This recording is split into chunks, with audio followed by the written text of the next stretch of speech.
It's resilience that is lacking, that has us so ill-equipped in facing life's contrast, the heavy stuff, in whatever way that may be.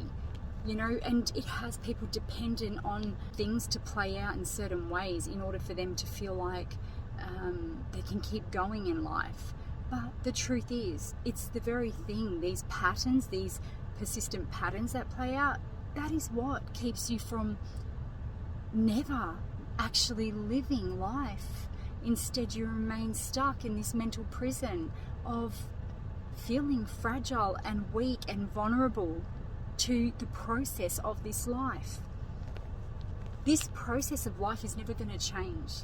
You get to this place of understanding that all the hardships you've ever faced, they do not stop. They continue to present. But what we can do is change how we handle ourselves when we are faced with these moments. That is the only control we have. Life is always going to bring contrast of energy, the heavy stuff and the beautiful light stuff that comes our way. You have to build the resilience within you.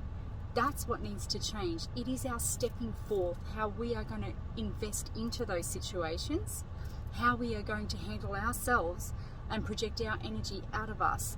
And the thing is, you can't fake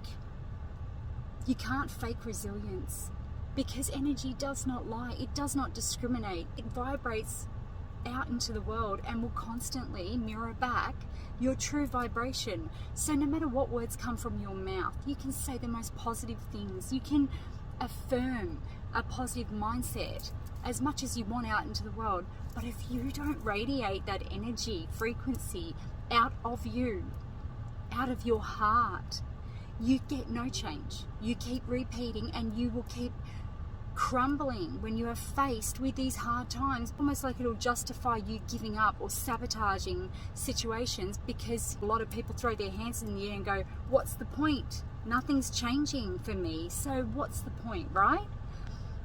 This is where it's at.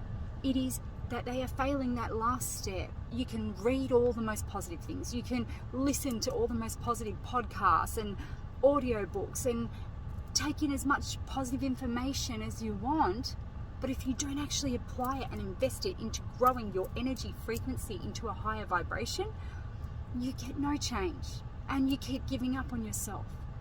This is where it needs to go that bit deeper. I do believe in positive affirmations, and reading positive books and taking in as much positivity as you can.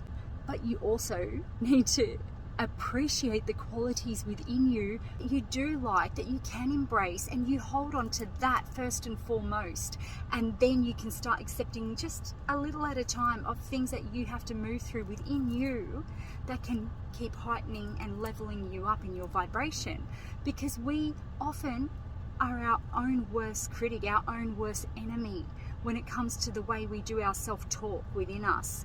It is breaking that cycle, stopping that voice within our minds, our ego state of mind. Stop that negative self-talk and break yourself free from this constrictive way of living, It's this belief system. It's what has been programmed and embedded so deeply into us a lot of the time that we fail to see our own limitation, these limiting blocks that have held us captive for so long. If you can work on this one part of you by first embracing those parts of you that you can turn around. It takes one little thing for you to turn around. Instead of insulting yourself, start respecting yourself. Treat yourself like if you're a decent person in the way you handle other people, at least the way you speak to others. If you cannot be harsh to other people and you often give of yourself and you're thoughtful of other people and how their sensitivities, their feelings, however they, whatever they're going through in life, if you offer that kindness to others, do that for yourself. If you wouldn't speak harshly to another person, speak beautiful words to yourself in the same way. This is where I often see this too. Some really beautiful souls out there, but they hate on themselves. They neglect themselves and they deteriorate from the inside out. It shows on the outside. Your self-love really does show. We have to start applying ourselves into this place of the non-judgment on self, this place of accepting all of our flaws and still finding parts of ourselves that we can love and respect and grow. Because if you can find that one thing even that you can respect in yourself and that you can hold in a high light, you can start to break down those ugly walls, because you remember there is goodness in you. I don't care if you're the worst, if you've acted the worst, if you've stepped the worst, if you've hurt people all your life. It does not matter. It's a new day. It's a new day today. Turn a new page. Turn a new page and start stepping differently. Start offering goodness to others and allow yourself to get that feedback. What a beautiful feeling it is to radiate from a place of light. You don't have to remain uptight and bitter and judgmental of this world, even if you've been hurt. And trust me, I know what that feels like. To have to be faced with that many walls, these blocks in life, I do get it. But it's our mental state that prolongs our suffering, that prolongs our stuckness in life. It all comes down to redirecting our thoughts, redirecting how we think about ourselves.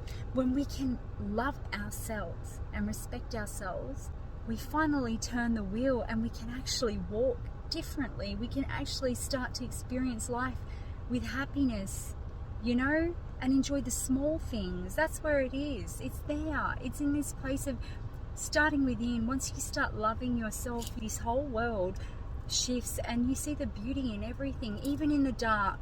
Even in the darkest parts of people, there's light.